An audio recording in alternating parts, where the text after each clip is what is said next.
like this, then you need to buy some of this plasterboard. And buy some of this drywall adhesive. Add water to a bucket, put the drywall adhesive in and mix it with a paddle, like this. Till it looks like this. Dab it on the board, like this.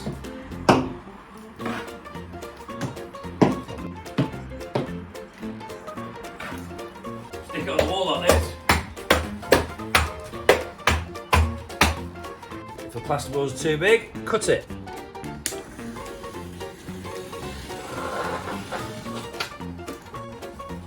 And break it. And then cut it. Like this. Screw tape your joints like this. Cut the tape at the end of the joint like this. All the links for the tools you'll need are in the description.